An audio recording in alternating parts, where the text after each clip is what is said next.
O governo do Espírito Santo vai adotar um mapa de gestão de risco para estabelecer as melhores medidas de combate à Covid-19 em cada município. Nós vamos conversar agora ao vivo com o governador Renato Casagrande, que vai explicar para a gente como serão tomadas essas medidas. Governador, boa tarde para o senhor.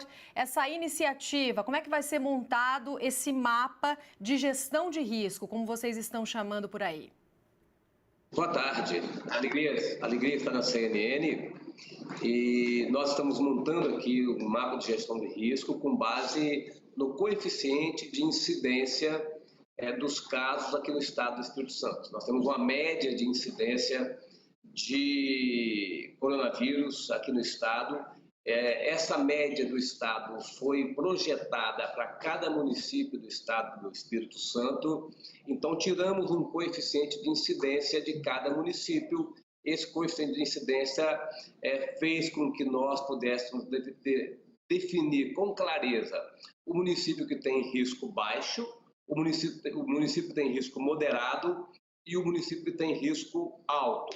Para cada município, de acordo com o enquadramento do risco, nós adotamos medidas. A medida essencial e a tese para qualquer tipo de município, enquadrado em qualquer tipo de risco, é que a gente tenha que manter distanciamento social, isolamento de grupos de risco e não aglomeração. Atendido a isso, a gente pode, em alguns municípios com risco baixo, flexibilizar a abertura do comércio, desde que haja um horário reduzido, um cliente por 10 metros quadrados, o uso de máscara pelos vendedores, pelos trabalhadores. Se o risco for moderado, quem entrar na loja, o cliente tem que estar de máscara também, e assim por diante. Então, esse enquadramento vai permitir que a gente possa classificar esses municípios. Se esses municípios começarem a aumentar o número de pessoas infectadas, ele pode sair de município de risco baixo para moderado e para alto, e aí vai aumentando as restrições.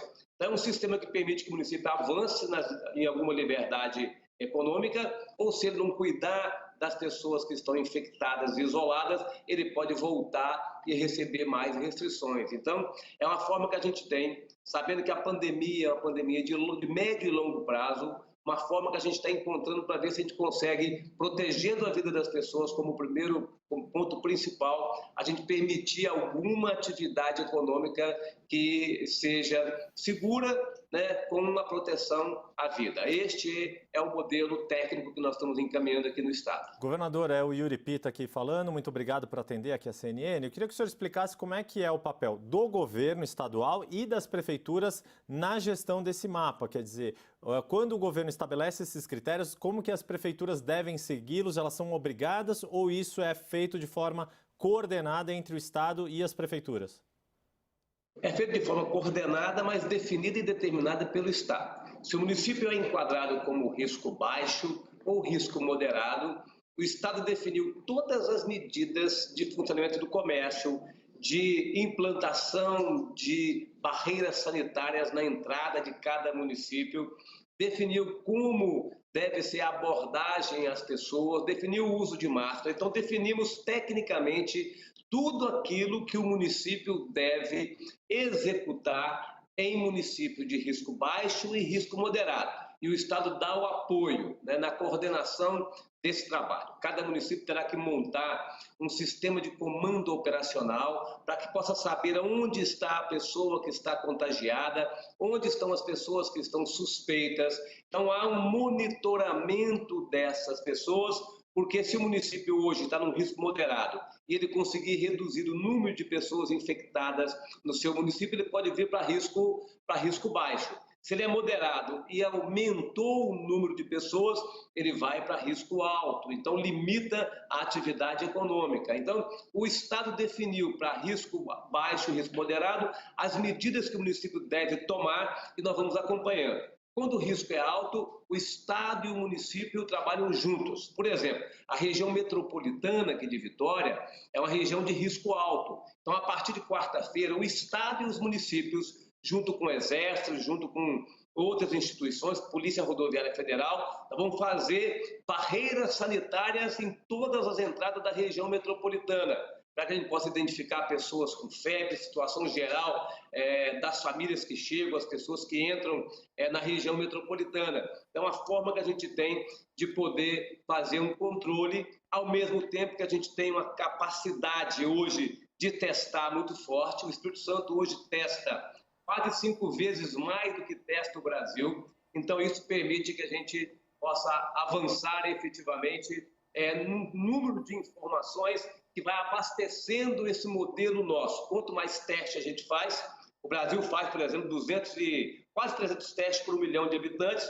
o Espírito Santo faz 1.350 testes por 1 milhão de habitantes. Então, nós estamos levantando um conjunto de informações para que a gente preserve a vida e, ao mesmo tempo, a gente ache um caminho equilibrado de funcionamento de alguma atividade. Para isso, há uma responsabilidade compartilhada. O Estado, os municípios, os comerciantes, os industriais, o prestador de serviço, se quiserem continuar com a atividade econômica, precisam ajudar no controle da pandemia. Todo mundo ajudando, o município pode ter um pouco mais de liberdade. Governador, aqui é Cássio Zeiman falando. Gostaria de saber do senhor. A gente viu há pouco que o governador do estado do Ceará, o Camilo Santana, ele prorrogou a quarentena em mais 15 dias. O governador do estado de Goiás, Ronaldo Caiado, ele resolveu flexibilizar algumas medidas com algumas novas regras de abertura de mercado. E lá no Rio Grande do Sul, o governador Eduardo Leite também disse que vai abrir o comércio tirando as cidades de Porto Alegre, região metropolitana da capital gaúcha e também da Serra, onde a população é muito maior. Gostaria de saber, no estado do Espírito Santo, a que pé está? Está mais para aumentar a quarentena, o prolongamento, ou sim a flexibilização do mercado? Nós, na região metropolitana e municípios de risco alto, a quarentena continua igual, sem abertura de comércio, continuamos com o mesmo processo de isolamento que já completou 1 mês. Temos 1 mês com atividades encerradas aqui. Nos municípios de risco baixo e de risco moderado, a partir, então, da quarta-feira, porque hoje é dia de Nossa Senhora da Penha, aqui no estado é feriado e amanhã também é feriado, a partir de quarta-feira, as atividades econômicas, mantido o conceito de isolamento social e distanciamento, isolamento dos grupos de risco, distanciamento social, mantido isso, os comércios poderão funcionar num período menor, dentro de regras e protocolos pré-estabelecidos. E é nessa avaliação que a gente vai fazendo. Nós estamos com investimento forte em sistema de saúde no Estado. Por enquanto, temos um sistema sob controle, mas é lógico que se nós tivermos um aperto da situação da saúde e uma piora na situação de alguns municípios que têm um pouco mais de liberdade, a gente volta atrás. Nosso sistema é um sistema de vasos comunicantes. Se a pessoa apertar o controle no município, a população, os gestores, e controlar o número de pessoas infectadas, aumenta um pouco o sistema de liberdade econômica. Se afrouxar o controle, reduz a liberdade econômica. Então, é um processo que a gente está construindo até com base nos dados do Ministério da Saúde, da metodologia do Ministério da Saúde. É um processo que nós estamos construindo para que a gente possa tentar proteger as vidas e dar a oportunidade de alguma atividade econômica. Então, região metropolitana e alguns municípios de risco alto continuam fechados. Outros municípios, risco baixo e risco moderado, começam a ter alguma liberdade econômica a partir dessa semana. Governador, é Fernando Nakagawa, do CNN Business aqui. Eu queria entender um pouco qual que é a percepção do senhor sobre o impacto econômico gerado por esse sistema que o senhor está nos apresentando. A economia brasileira deve ter um tombo de até 5% neste ano. O senhor acha que esse sistema poderá proteger um pouco a economia capixaba, de modo ao PIB não cair tanto? E uma curiosidade, o senhor tem alguma referência, alguma outra região do mundo já adotou esse sistema? Olha, esse sistema com mapeamento de risco é um sistema que nós adaptamos ele tecnicamente, mas é um sistema até recomendado pelo Ministério da Saúde. O protocolo é um sistema recomendado pelo Ministério da Saúde, desde que a gente tenha leitos de UTI. É o que nós temos até este momento. Então, como a pandemia é de médio e longo prazo, e nós temos que aprender a conviver Então, nós vamos fazendo essa medida semana a semana. No sábado, nós publicamos o enquadramento dos municípios em mapa de risco. No próximo sábado, tem um outro enquadramento dos municípios em mapa de risco. A gente abre ou fecha de acordo com o risco deste município. O impacto sobre a economia é o impacto local, porque a crise é mundial, a crise é nacional. Então, mesmo que as atividades econômicas, algumas delas voltem a funcionar, elas voltam a funcionar com um percentual pequeno, porque nós não somos um grande centro consumidor. E por não sermos um grande centro consumidor, nós não estamos tendo uma relação econômica com o resto do Brasil, porque o resto do Brasil está com atividade econômica reduzida. Nós somos um estado exportador e importador de comércio internacional. Também não estamos tendo porque a Europa está parada, os Estados Unidos estão parados, né? A Ásia está parada. Então, a atividade econômica é só a local, mas a gente, se conseguirmos isso, a gente permite que alguma atividade econômica mínima, num percentual pequeno, mas que possa funcionar com o consumo local. Governador, o senhor é um dos 20 governadores que assinaram a carta do Fórum Nacional de Governadores em defesa da sociedade, em defesa da democracia, foi divulgada ontem à noite. Queria que o senhor fizesse uma avaliação dessa crise que ocorreu ontem com a participação do presidente Jair Bolsonaro em atos na frente do quartel-general do Exército e a manifestação dele de hoje, na qual ele reviu essa posição e disse que não é contra nem o fechamento do Supremo, nem o fechamento do Congresso Nacional e fez uma defesa da democracia, a exemplo do que estava no teor da carta dos senhores governadores.